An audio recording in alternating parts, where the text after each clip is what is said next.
Oke. Iya. Oke.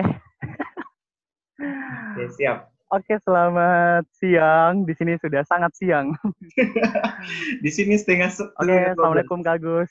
Waalaikumsalam warahmatullahi wabarakatuh, Igo. Apa kabar? Oke. Baik, Alhamdulillah. Bagaimana kabarnya Kak Agus? Aman, aman. Aman, alhamdulillah. Masih terkendali di sini. Berarti aman-aman saja ya di Sulawesi Tengah. Sudah dapat jodoh di sana belum? Jodoh masih di tangan Tuhan. Tuhan. Saya. Halo, bisa didengar? Bisa. Oke, kedengaran? Hmm, Bisa? kedengaran. Oke. Eh, kemarin Kak Agus lulus kuliah tahun berapa, Kak? Tahun 2016, bulan 10. Oh, kemudian yang selama selama Kak Agus masih menjadi berstatus mahasiswa, Kak Agus pertama kali ikut organisasi itu sejak kapan sebenarnya? Apa sejak SMA atau pas nanti di pas kuliah baru ikut-ikut organisasi? Sebenarnya kalau organisasi dari SMP kan sudah ada, tapi organisasi di sekolah itu kan OSIS. Tapi bisa dibayangkan kan OSIS di Ah, daerah pelosok seperti Kaledupa itu ya, seperti apa kegiatannya, cuman ya antar sekolah kayak begitu-begitu saja sih. Tapi kalau ibarat katakan organisasi betul. yang sesungguhnya itu sejak kuliah, di situ semester 2 kayaknya kalau nggak salah. Hmm. Semester 2 saya dikenalkan sama teman organisasi itu namanya IAS, International Association of Students in Agriculture and Oh, Related Science. Nah, itu organisasi pertama yang wow. saya ikuti dan di situ pertama kali saya betul-betul terjun Jurusannya ke Kak Agus. masyarakat seperti itu. Organisasi pertama Oh iya. betul-betul. Terus ada selama di berorganisasi di kampus, bagaimana kegiatan-kegiatan di apa di organisasinya Kak Agus? Kalau untuk kegiatannya kan tergantung organisasinya. Kalau misalnya untuk di IAS sendiri itu kan dia berbasis pertanian. Nah, di situ organisasinya otomatis kita selalu turun ke lapangan, ketemu sama petani-petani, bantu mereka sosialisasi tentang uh, cara bertani yang baik seperti itu. Nah, itu beda-beda sih tiap organisasi untuk masalah kegiatannya. Pernah juga ada kegiatan selanjutnya itu organisasi PMI. PMI itu kan Palang Merah Indonesia. Nah, di situ kemanusiaan juga. Itu beda juga programnya. Terus habis itu ada genre, duta Oh, Kak Agus genre, pernah duta ikut itu. KBM. Ya, Nah, ya, itu ya. keremajaan, masalah remaja. Kemudian yang terakhir dan paling membekas yaitu duta bahasa sampai saat ini masih ikut terlibat di beberapa kegiatan, jadi masih sangat berkesan lah pokoknya. Jadi organisasi selama Kak Agus di menjadi mahasiswa itu cukup banyak ya Kak. Karena yang kebetulan kemarin juga kan ikut organisasi yang dibawa pemerintah kan Kak, yang dari BKKBN sama kantor bahasa juga toh. Dari PMI juga. Oh, dari PMI juga. Ya. Nah, kalau melihat track record organisasinya Kak Agus, ini dari tiap organisasi itu kan punya kegiatan-kegiatan yang berbeda gitu kan Kak. Dan kira-kira dari ada tidak program-program yang kesan di Kak Agus berorganisasi, program-program yang Kak Agus inisiasi, tapi sangat terkesan dan pengen ulangin lagi gitu. Kalau yang berkesan itu banyak sebenarnya, apalagi yang di IAS itu kan mungkin karena pertama kali saya terjun ke masyarakat mungkin ya, jadi itu masih kayak saya rasa berkesan. Dan itu kita kan menginap sekitar 3-4 hari begitu. Jadi dia lebih dapat Oh, bondingnya sama-sama teman organisasi, terus kita lebih lama sama masyarakat. Itu yang agak berkesannya kalau di situ. Cuman kalau IAS mm-mm.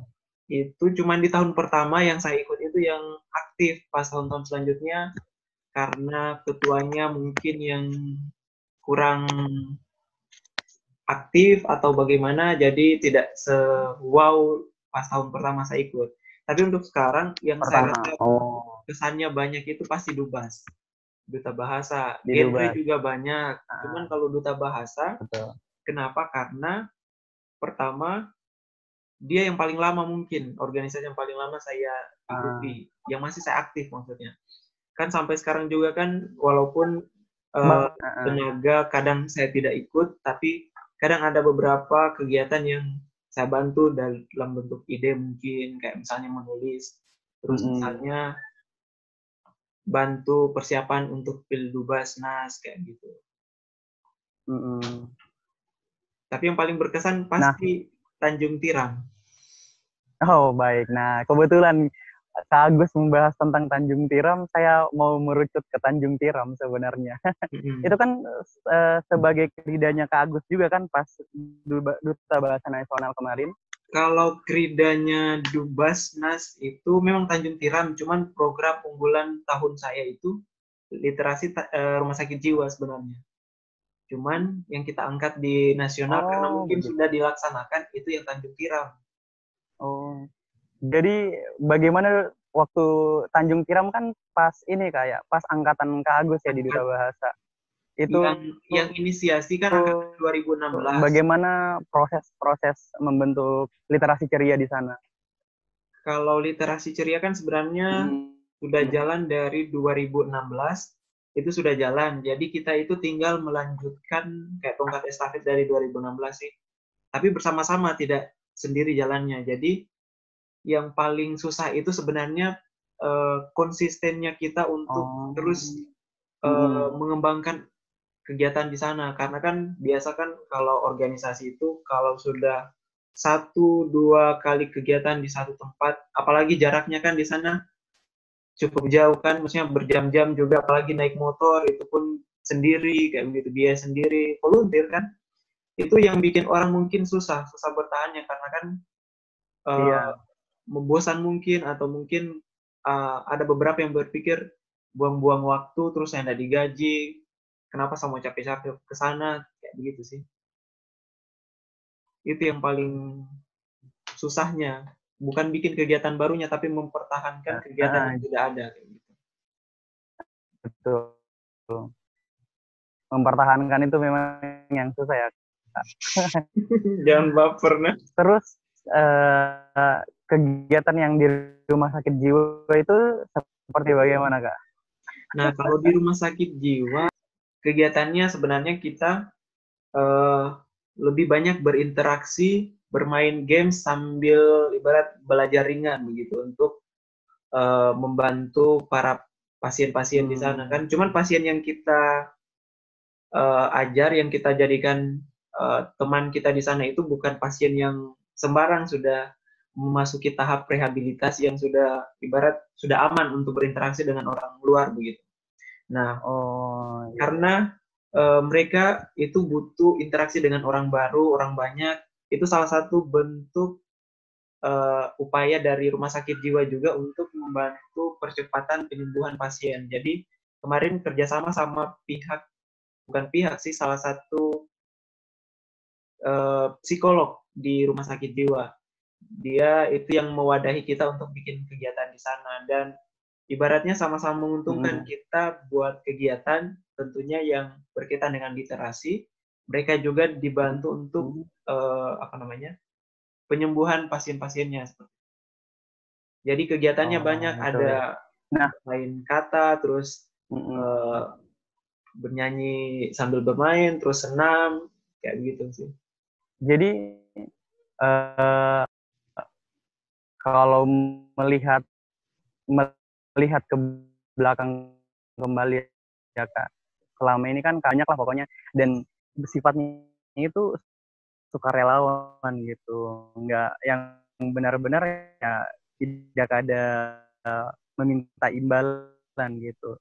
Kira-kira apa yang Kak Agus rasakan sekarang, feel apa reward, apakah ada reward sekarang yang Kak Agus rasakan dari kegiatan-kegiatannya Kak Agus selama berorganisasi? Kalau misalnya benefit, terus misalnya apa yang saya dapat sampai saat ini, itu pertama kegiatan saya sudah misalnya terbiasa untuk ikut kegiatan khususnya yang bersentuhan dengan masyarakat, sehingga kita tidak terlalu kaku lagi. Itu yang pertama, tidak kaku lagi berhadapan dengan masyarakat. Kemudian yang kedua, jiwa volunteer itu ternyata sebenarnya mungkin di setiap orang punya begitu, cuman perlu diasah terus dikembangkan kayak gitu.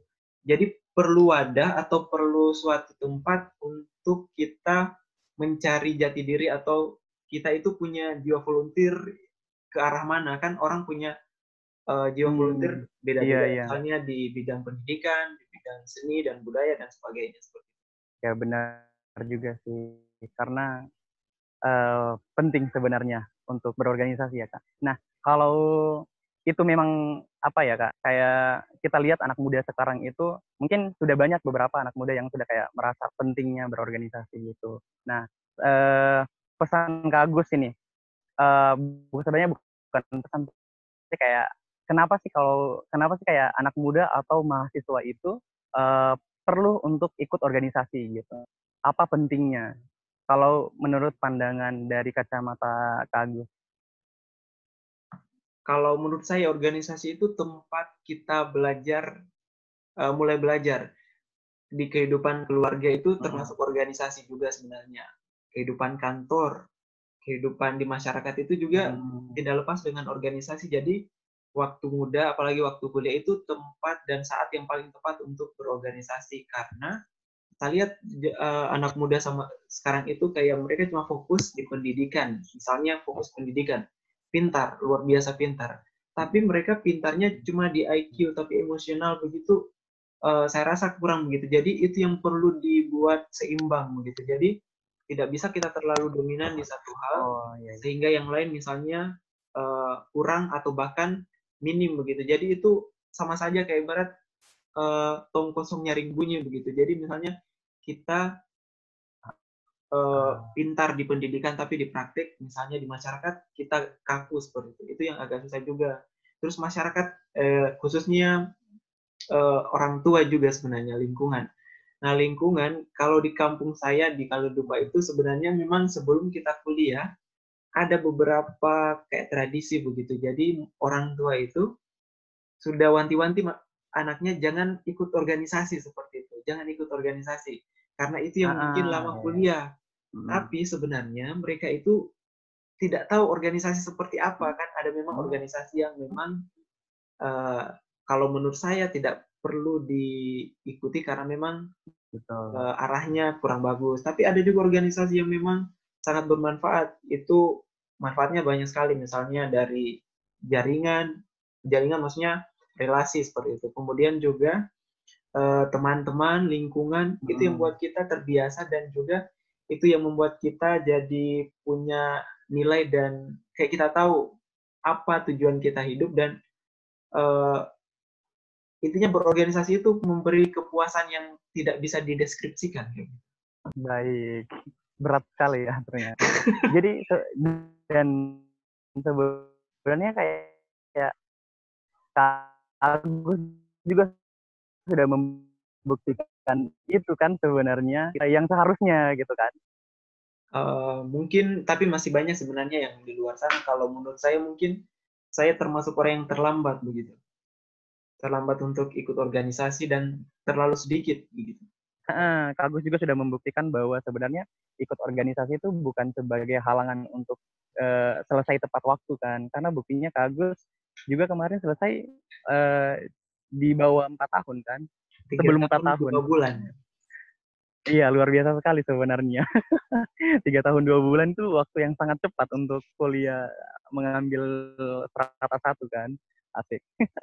Iya, sebenarnya kalau masalah cepat selesai kuliah itu bukan masalah kita fokusnya di kuliah itu saja sih sebenarnya, cuman kembali ke diri kita sendiri. Kalau kita punya kemauan terus terbiasa manajemen waktu, manajemen diri, itu yang membantu kita buat cepat selesai. Nah di organisasi itu yang kita belajar, walaupun mungkin ilmunya tidak secara langsung kita dikasih, tapi kita belajarnya secara tidak langsung begitu. Jadi tersirat. Kita bisa belajar misalnya dengan ikut banyak organisasi, otomatis kita harus pandai membagi diri kapan saya ke organisasi ini, kapan saya ke sini. Sama halnya dengan kampus misalnya. Kapan saya harus kerjakan skripsi, kapan saya harus tetap berorganisasi. Itu yang membantu kita terus untuk belajar bagaimana mengelola waktu, mengolah diri. Dan itu yang saya rasa sekarang sih dengan organisasi. Tanpa bantuan organisasi tidak mungkin saya cepat selesai mungkin. Karena organisasi tempat Betul. saya dapat Dan teman, tempat dapat saya jaringan, informasi. Nah, itu yang membantu saya sebenarnya cepat selesai. jadi malah yang sangat membantu ya Kak. Dan tadi yang saya highlight itu sebenarnya manajemen waktu. Karena itu sebenarnya ya Kak yang paling penting, manajemen waktu. Bagaimana cara kita untuk membagi waktu antara kuliah, organisasi, dan kegiatan-kegiatan yang lain ya Kak. Sebenarnya manajemen waktu itu tidak susah sih sebenarnya, cuman kebanyakan kita terlalu nyaman di zona nyaman. Comfort zone itu yang Betul. Nah, sebenarnya ada pepatah mengatakan bahwa comfort zone is danger zone. Jadi zona nyaman itu tidak selalu nyaman, tapi bahaya kalau terlalu nyaman. Jadi kita, Bisa jadi, make sense. yang saya lihat banyak mahasiswa sekarang itu kebanyakan mereka terlalu nyaman, tidak mau bergerak. Misalnya kalau kebanyakan kan pecinta drakor misalnya, nonton drakor sehat 1 hari sampai 1 kali 24 jam drakor. Jadi waktu terbuang sia-sia ke situ. Jadi kita juga terisolasi sendiri, tidak Terbang di berinteraksi drakor di ya. luar. Kebanyakan kayak begitu sih. Iya Terus sih. Jadi juga memang apa ya? anak-anak. Pemikiran juga Jadi memang tertutup. anak. Ada beberapa kayak misalnya yang saya sayangkan itu sebenarnya mahasiswa dari pelosok atau dari daerah. Sebenarnya potensinya mereka itu luar biasa sebenarnya kalau dibandingkan orang-orang di kota. Cuman mereka itu cenderung tertutup atas perubahan. Terus misalnya ada ajakan untuk ikut ini, ikut itu, mereka kayak sudah cap negatif begitu, sudah negatif thinking duluan. Jadi itu yang membuat mereka tidak bisa berkembang sepertinya. Ya sih. Dan mungkin itu juga saya sudah rasakan di sini sebenarnya, tapi sudahlah ya. Oke Kak Gus, mungkin sangat sangat luar biasa sekali sebenarnya pengalamannya Kak Gus. Nanti kapan-kapan kalau kita ketemu langsung mungkin bisa Iya, juga lebih bagus bisa sebenarnya ngobrol ketemu lebih langsung supaya intens lagi. lebih tidak terbatas Kalau lagi jaringan apa segala. kalau virtual begini kita keterbatasan dengan kapasitas Jaringan jaringan internet ya. kadang kadang suaranya Oke Kak Gus, Oke, danke banyak Kak Gus. Saya menggunakan bahasa di sini. dan Terima kasih kebanyakan. sudah. Terima kasih kembali juga buat bantuannya Ego, waktunya dan kesempatannya lah.